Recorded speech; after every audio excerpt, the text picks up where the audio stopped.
Direction l'Hérault, direction le quartier de la Paillade, quartier populaire dans la ville de Montpellier, où un couple vit une situation rocambolesque qui pourrait vous arriver si vous-même vous habitiez au 10e étage d'un immeuble et que l'ascenseur n'était pas réparé depuis, tenez-vous bien, plusieurs mois. Bonjour Abdelmjid Bendoou. Bonjour. Soyez le bienvenu sur Sud Radio. Vous êtes le fils d'un couple de septuagénaires, ce sont vos parents, ça fait 6 mois qui sont bloqués dans leur appartement. C'est au 10e étage, le quartier de la Paillade à Montpellier, dans leur résidence.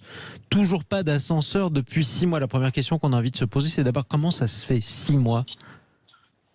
L'ascenseur a connu des dysfonctionnements récurrents avant qu'elle s'immobilise de façon permanente. Le syndic nous a enjoint de procéder aux travaux le plus rapidement possible, mais il renvoie les travaux au calendrier grec et de mois en mois, passe et rien n'est fait. Donc du coup, vos parents qui ont plus de 70 ans, je le rappelle, n'osent pas descendre parce qu'ils auraient du mal à remonter. Évidemment, 10 étages en escalier, c'est quand même particulièrement compliqué. Vous habitiez pas du tout à Montpellier. Abdelmjid Bendoou, vous habitiez dans l'Ain où vous travaillez. Et vous avez été obligé de tout plaquer pour venir les aider. C'est ça, effectivement. Je travaille à Genève, à côté de la frontière de l'Ain, oui. comme enseignant d'histoire-géographie. Et j'ai dû tout plaquer pour venir aider les parents. C'est un geste de solidarité familiale. Je suis très ému parce que mes parents sont plus âgés, ils ont 78 ans. Et voilà, et je trouve que cette situation est intenable. On va en parler de la suite d'ailleurs, puisque vous espérez des réparations, mais pas avant plusieurs semaines.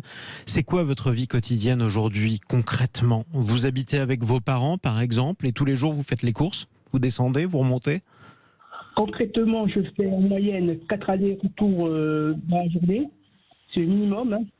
Donc j'aide mes parents, je descends les poubelles le matin, je fais les courses le matin au marché, donc je fais le pain en même temps, le journal.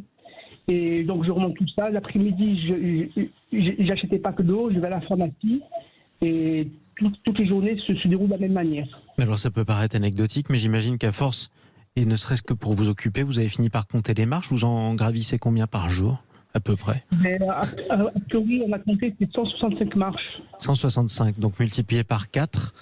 On a à peu près, je ne suis pas très fort en calcul mental, mais ça nous donne une idée de ce que vous faites. Bon, au moins vous avez la forme, et bravo à vous, mais ça doit être quand même épuisant. Mais surtout, pendant que vous faites ça, vous travaillez plus? Je ne travaille plus, donc j'ai dû tout plaquer. Je n'ai pas de revenus, j'ai quelques économies que j'ai réussi à amasser, donc qui me permettent de vivre. Mais de tenir, mais vous vivez sur vos réserves, quoi. Voilà, je vis sur mes réserves, effectivement. Et ça ne peut pas durer éternellement. Comment vont vos parents? Je le disais, ils ont plus de 70 ans, 78 ans. Ils sont confinés. Tiens, on a retrouvé encore des Français qui sont confinés chez eux depuis 6 mois. Ils n'ont pas pu sortir, pas pu revoir leurs voisins, en tout cas pas ceux de leur étage. Quelle est leur morale? Leur morale, c'est qu'ils commencent vraiment à déprimer. Ils sont à bout. Parce que ça fait maintenant plus de 7 mois, mais depuis 6 mois, c'est 7 mois qu'ils sont confinés contre leur gré. Et ils sont déprimés. Et là, elle essaie de leur prescrire un calmant parce que c'est plus duré. Oui, que ça devient compliqué, évidemment, c'est pas bon pour leur santé, ne serait-ce que pour leur vie sociale, par définition. C'est quoi vos interlocuteurs? C'est qui vos interlocuteurs? J'imagine que, vous êtes en contact avec le syndic. Je suppose que ça s'est pas très bien passé, puisque ça fait 7 mois que ce n'est toujours pas réparé. Vous avez contacté également la mairie, par exemple? Oui, la mairie, la SA3M, c'est une société de Montpellier Métropole qui s'occupe de relogement d'urgence. Donc, on est en train de monter un dossier de relogement d'urgence pour quitter les lieux et avoir un logement à bas étage. Au moins le temps que ce soit réparé, quoi. Non, de façon permanente. La résidence, le bâtiment va être démoli, c'est ça. La résidence de il faut savoir. Donc, alors, la résidence où habitent vos parents est prévue pour être démolie plus tard. Vous pensez que ça a aggravé d'ailleurs la situation et que c'est une des raisons pour lesquelles, justement, la réparation de l'ascenseur a pris autant de temps? Non, je ne pense pas. Je pense que c'est une incapacité du syndic à faire les travaux en temps et heure. C'est pour les choses. Et pourquoi? Je ne sais pas. C'est une situation, heureusement, qui est assez rare. Question quand même, dans un immeuble de 10 étages, il n'y a pas que vos parents qui habitent là. Est-ce qu'il y a d'autres personnes qui sont dans la même situation, confinées, pareil, chez elles depuis plusieurs mois, ou elles prennent leur mal en patience, descendent l'escalier et remontent les marches? Oui, bon, il y a des gens qui, effectivement, ont des difficultés à monter, à descendre les marches. Bon, ils se plaignent également.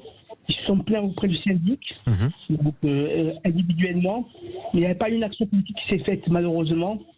C'est un peu déploré. Mais individuellement, effectivement, ils se sont plaints auprès du syndic.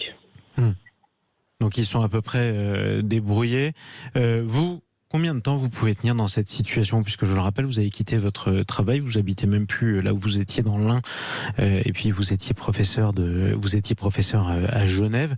Combien de temps ça peut durer pour vous? Parce qu'à un moment ou un autre, vous aurez besoin de reprendre le travail et de reprendre une vie normale. Ouais, mais là, on va attendre jusqu'au 15 septembre. C'est la date qu'a signifié le syndic pour la remise en marche de l'ascenseur. Donc on essaiera de tenir jusqu'au 15 septembre. Et ensuite ensuite, ça va se compliquer et je risque de remonter sur Genève parce que je suis obligé de reprendre le travail, de retrouver du travail plutôt, parce que le travail, il est parti. Donc de retrouver du travail et donc j'ai des propositions sérieuses, donc je suis obligé de remonter dans le département de l'Ain. Ça paraît rocambolesque que le délai qu'on vous ait promis était le 15 septembre pour la promesse d'une réparation de l'ascenseur, parce que c'est quand même dans plus d'un mois, quoi. C'est ça, effectivement, ils se sont excusés entre guillemets en disant que c'est la faute des fournisseurs parce qu'ils sont en vacances, qu'ils ne peuvent pas avoir le matériel pour arranger l'ascenseur. Bon, on espère que c'est vrai et que le 15 septembre tout soit arrangé. On espère en tout cas pour vous. Quoi qu'il en soit, c'est vrai, on le confirme d'ailleurs sur Sud Radio, le syndic de la copropriété Citia Cogesim a annoncé que les travaux à hauteur de plus de 6 000 € débuteraient au mois d'août et seraient effectués par une société. À la base, c'était quoi? C'était un conflit en fait entre le syndic et la société qui devait réparer l'ascenseur, c'est ça? A priori, on a contacté la société d'ascenseur parce qu'il y a deux sociétés d'ascenseurs qui sont en concurrence. La première, la société Cancar, on les a contactés. Et ils ont dit qu'ils ne peuvent pas intervenir parce que le syndic aurait un impayé. D'accord. Donc il y a un conflit, c'est un litige à l'origine de ce problème entre le syndic et les prestataires de services.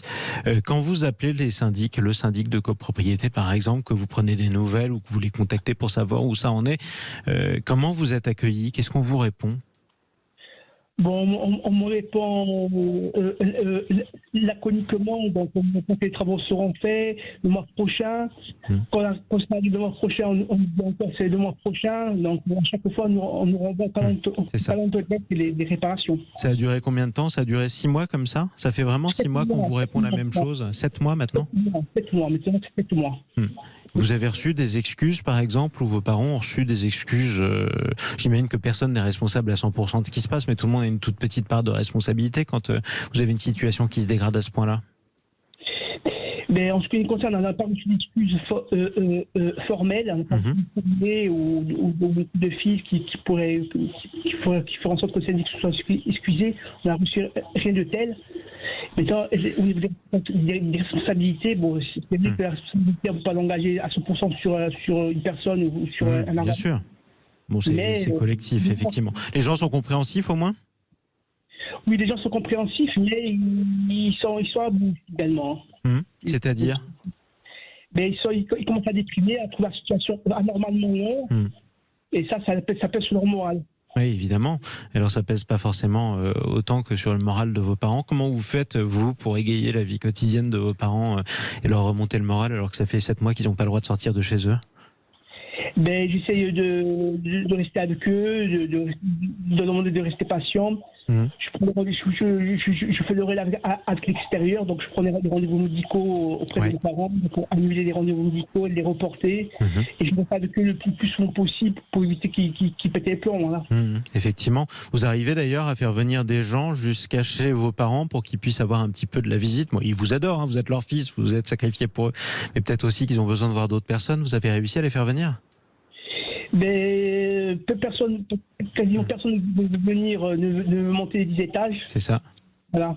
Il n'y a que le médecin de famille qui vient une fois par mois, donc qui lui a le courage de monter. D'ailleurs, je le remercie, je tiens à le remercier, c'est le docteur François Viva, qui vient donc monter tous les mois les étages. Faire le point sur la situation, voir comment vont vos parents. Hein. On a tous un médecin de famille sur qui on peut compter. C'est ça. Bon, mais il fallait le féliciter en tout cas et le saluer. Bon courage à vous surtout et bon courage à vos parents. Vous leur direz que ils ont le soutien en tout cas de Sud Radio, du moins la compréhension. Et bravo pour ce que vous faites, Abdelmjid Mendou. Je vous remercie. Je tiens aussi à remercier, aussi notre avocat, Maître Beauverger, qui est d'un excellent conseil pour résoudre les litiges. Bon, mais écoutez, en tout cas, on espère que la situation reviendra le plus vite possible à la normale, que vous arriverez à reloger de manière permanente vos parents qui pourront revoir du monde, respirer l'air frais, se déconfiner après 7 mois quand même bloqués dans leur pas ascenseur, mais dans leur appartement à cause de l'ascenseur qui est en panne dans le quartier de la Paillade à Montpellier. Merci à vous. Bon courage, Abdelmjid Mendou, et bon courage à vos parents. Allez vous écouter.